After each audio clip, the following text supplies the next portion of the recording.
നമസ്കാരം. സൗണ്ടിന് ചെറിയ പ്രശ്നമുണ്ട്, എന്നാലും നേര് കണ്ടതിൻ്റെ വിശേഷങ്ങളാണ് നമ്മൾ ഇന്ന് സംസാരിക്കുന്നത്. നേര് നമ്മൾ കണ്ടതുപോലെ തന്നെ ഒരു കോർട്ട് റൂം ഡ്രാമയാണ് നേര് എന്ന് പറഞ്ഞിട്ടുള്ള സിനിമ. ഓൾറെഡി എല്ലാവർക്കും അറിയുന്നുണ്ടാകും, കാരണം സസ്പെൻസ് ഒന്നുമില്ലാത്ത ഒരു ചിത്രമാണ് നേര്. ഒരു ഒരു ബ്ലൈൻഡായ പെൺകുട്ടി ഒരു പീഡനത്തിന് ഇരയാകുകയും ആരാണ് ചെയ്തിരിക്കുന്നത് എന്ന് ആദ്യം തന്നെ കാണിക്കുകയും പിന്നീട് അങ്ങോട്ട് കോടതി മുറിയിൽ നടക്കുന്ന വാദപ്രതിവാദങ്ങളാണ് സിനിമ ചർച്ച ചെയ്യപ്പെടുന്നത്. പണ്ട് ഇന്റർവ്യൂവിൽ ജിത്തു ജോസഫ് പറഞ്ഞിട്ടുള്ളത് പോലെ തന്നെ ഒരു കോർട്ട് റൂം ഇമോഷണൽ ഡ്രാമ തന്നെയാണ്. ഇമോഷൻസിനെ നന്നായിട്ട് ക്യാരി ചെയ്യുന്നുണ്ട്, അതിനെ ഭയങ്കരമായിട്ട് ഉൾക്കൊണ്ട് തന്നെ പടം പോകുന്നുണ്ട്. ചില സമയത്ത് ഈ ഇമോഷൻസ് ഓവർ ആകുന്ന രീതിയിൽ പോലും നമുക്ക് കാണുന്നുണ്ട്. അതിന് ഉദാഹരണമായിട്ടാണ് സിനിമ കണ്ടവർക്ക് അറിയാവുന്നുണ്ടാവും, ക്ലൈമാക്സിൽ വരുന്ന സിദ്ദീഖുമായിട്ടുള്ള ഒരു രംഗമുണ്ട്. അനശ്വരരാജൻ ആ ഒരു രംഗം കാണുമ്പോൾ നമുക്ക് മനസ്സിലാവും ഇത് കുറച്ചും കൂടെ ഡ്രാമാസ്റ്റിക് ആയിട്ട് അൺറിയലിസ്റ്റിക് ആയിട്ട് മാറ്റുന്നതിൻ്റെ ഭാഗമായിട്ടാണ് എന്നുള്ളത്. അപ്പം ഇതിനകത്ത് അഭിനയിച്ചിരിക്കുന്ന ഒരുപാട് നടന്മാരുണ്ട്. സിദ്ദീഖാണ് ഓപ്പോസിഷൻ വക്കീലായിട്ട് വരുന്നത്, സീനിയർ വക്കീലാണ്. പ്രിയാമണിയുണ്ട്, ജഗദീഷ് നല്ലൊരു ക്യാരക്ടറാണ് സിനിമയിൽ ചെയ്തിരിക്കുന്നത്. ഉഡും നീളം ആയിട്ടുള്ള ഒരു പടം. അതായത് അനശ്വരരാജൻ ഉണ്ട്, അനശ്വരരാജിന്റെ അച്ഛനായിട്ട് വരുന്ന ഒരു ക്യാരക്ടറാണ് ജഗദീഷിന്റെ ഒക്കെ ഈ അടുത്ത കാലങ്ങളിൽ വന്നുകൊണ്ടിരിക്കുന്ന കിടിലം പെർഫോമൻസുകൾ തന്നെ പെടാവുന്ന ഒരു സംഭവമാണ് ഇത്.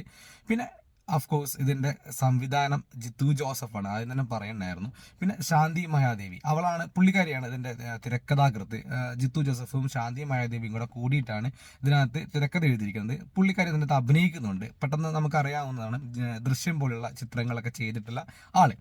പിന്നെ ഇതിന്റെ സിനിമാറ്റോഗ്രാഫർ സതീഷ് കുറുപ്പാണ്. സതീഷ് കുറുപ്പ് അദ്ദേഹത്തിന്റെ കാര്യങ്ങൾ നല്ല മനോഹരമായിട്ട് ചെയ്തിട്ടുണ്ട്. നല്ല ദൃശ്യാവിഷ്കാരം ഒക്കെ തന്നെയാണ് സിനിമയിൽ ഉണ്ടായിട്ടുള്ളത്. പിന്നെ വിഷ്ണു ശ്യാമിൻ്റെ കമ്പോസിങ് എടുത്തു പറയേണ്ടതാണ്, കാരണം സിനിമയെ ഒന്ന് ലിഫ്റ്റ് ചെയ്യാൻ വേണ്ടിയിട്ട് വിഷ്ണു ശ്യാമിൻ്റെ കമ്പോസിങ് നന്നായിട്ട് തന്നെ ചെയ്യുന്നുണ്ട്. അതുപോലെ സ്ക്രിപ്റ്റ് നമുക്കറിയാം, ഒരുപാട് സസ്പെൻസും കാര്യങ്ങളൊന്നുമില്ല. പിന്നെ ഇത് എന്തായിരിക്കും എന്ന് അറിയാവുന്നതാണ്, കാരണം അധികം ട്വിസ്റ്റുകളില്ല, അതുപോലെ തന്നെ സസ്പെൻസുകളും പറയുന്നില്ല. പക്ഷെ എന്നാലും സിനിമ നല്ല എൻഗേജിങ് ആയിട്ട് എനിക്ക് തോന്നി. കാരണം സ്റ്റാർട്ടിങ് മുതൽ അവസാനം വരെ ചർച്ച ചെയ്യുന്ന ചില സിറ്റുവേഷൻസിനെ നമുക്ക് പ്രഡിക്റ്റബിൾ ആണ്, അൺപ്രഡിക്റ്റബിൾ ആണെന്ന് ഒരിക്കലും പറയുന്നില്ല. കാരണം നമുക്ക് പല കാര്യങ്ങളും നമ്മൾ കണ്ടു മറന്ന പല കഥകളുമായിട്ട് സിമിലാരിറ്റി ഉണ്ട്, അതൊന്നും നമ്മൾ ഇതിനകത്ത് പറയുന്നില്ല. പക്ഷേ എങ്കിലും സിനിമ എൻഗേജിങ് ആയിട്ട് എനിക്ക് തോന്നി. എനിക്കത്ര ബോഷായിട്ട് തോന്നിയില്ല. അത്യാവശ്യം കുഴപ്പമില്ലാത്ത രീതിയിൽ എനിക്ക്, ഞാൻ പറഞ്ഞ ക്ലൈമാക്സിൽ കുറച്ച് രംഗങ്ങളുണ്ട്, അതൊക്കെ അൺറിയലിസ്റ്റിക് ആയിട്ട് കുറച്ച് തോന്നി. ചില സ്ഥലങ്ങളിൽ ചുമ്മാ ലാഗ് അടുപ്പിക്കാൻ വേണ്ടിയിട്ട് ചില ഇമോഷൻസിനെ കുത്തിക്കേട്ടുന്നതായിട്ട് തോന്നി. അതുപോലെ നായക നടനായിട്ടുള്ള മോഹൻലാലിൻ്റെ വേഷം, അതും ഇതുപോലെ തന്നെ ഭയങ്കര സിമ്പിളായിട്ട് തോന്നിക്കാൻ വേണ്ടിയിട്ട് ചില കാര്യങ്ങൾ, അതായത് ഓവറായിട്ടൊന്നും തോന്നിക്കാതിരിക്കാൻ വേണ്ടിയിട്ടോ സിമ്പിളായിട്ട് തോന്നാൻ വേണ്ടിയിട്ടോ കുറച്ച് കാര്യങ്ങൾ കൂടെ അവർ ആഡ് ചെയ്തതുപോലെ എനിക്ക് തോന്നി. പക്ഷേ മോഹൻലാലിൻ്റെ പെർഫോമൻസും കാര്യങ്ങളൊക്കെ നന്നായിരുന്നു. കാരണം തുടക്കത്തിലുണ്ടായിരുന്ന ആ ഒരു ഒരു ഒരു എനിക്ക് കഴിയില്ല എന്ന് ട്രെയിലറിൽ പറയുന്ന ആ ഒരു ക്യാരക്ടറിൽ നിന്നും ക്ലൈമാക്സിലേക്ക് എത്തിക്കുമ്പോൾ അയാളുടെ കോൺഫിഡൻസ് ആ ഒരു ഓരോ സ്റ്റേജിലും ആ സിനിമയിൽ ഭയങ്കരമായിട്ട് നമുക്ക് എടുത്ത് കാണിക്കുന്നുണ്ട്. പിന്നെ നന്ദു ഒക്കെ വന്ന് ചെറിയ ചെറിയ വേഷങ്ങൾ ചെയ്ത് പോയിട്ടുണ്ട്. കോടതിയിലെ ചെറിയ പുതുമുഖമായ കുറേ നടന്മാരും കാര്യങ്ങളൊക്കെ ഉണ്ട്.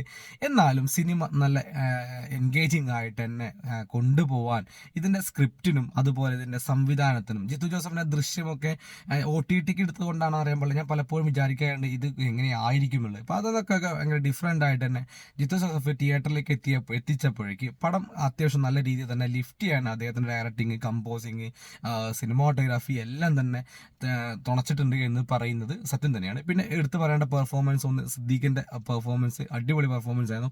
അനശ്വരരാജന്റെ ബ്ലൈൻഡ് ആയിട്ടുള്ള ഒരു ക്യാരക്ടറാണ്, പുള്ളിക്കാരി നന്നായി ചെയ്തിട്ടുണ്ട്.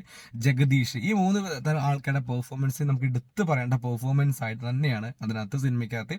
എന്തായാലും തീർച്ചയായിട്ടും തിയേറ്ററിൽ തന്നെ പരിഗണിക്കാവുന്ന ഒരു ചിത്രം തന്നെയാണ് നേര് എന്ന് പറയുന്നത്. കുറച്ച് കാലങ്ങളായിട്ട് മോഹൻലാലിന്റെ സിനിമകളൊക്കെ പരാജയപ്പെടുന്നു. അപ്പം അത് തന്നെ ഇത് തിയേറ്ററിൽ അത്യാവശ്യം ഭയങ്കര കുഴപ്പമില്ലാത്ത പടം. ഈ മറ്റുള്ള സിനിമകളുമായി കമ്പാരിസൺ ചെയ്യുമ്പോൾ ഇമോഷണൽ ഡ്രാമയാണ് സിനിമ. ആദ്യം തന്നെ ഞാൻ പറഞ്ഞു, എല്ലാവരും ചിത്രം കണ്ടിട്ടുണ്ട്.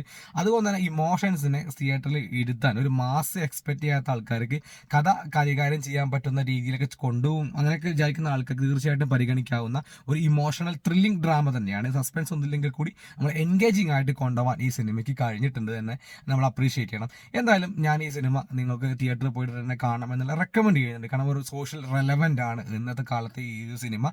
പ്രത്യേകിച്ച് ന്യൂ ജനറേഷൻ കാലഘട്ടത്തിലേക്ക് പിള്ളേരൊക്കെ എടുത്ത് പറയുന്ന ചില കാര്യങ്ങളുടെ കയ്യടി പേടിക്കാൻ പറ്റുന്ന ഒന്ന് രണ്ട് സന്ദർഭങ്ങൾ പോലും ഈ സിനിമയ്ക്കകത്തുണ്ട് എന്ന് തന്നെ എടുത്തിട്ട് പറയാം. ഇപ്പൊ എന്തായാലും മോഹൻലാലിന്റെ ഒരു കംബാക്ക്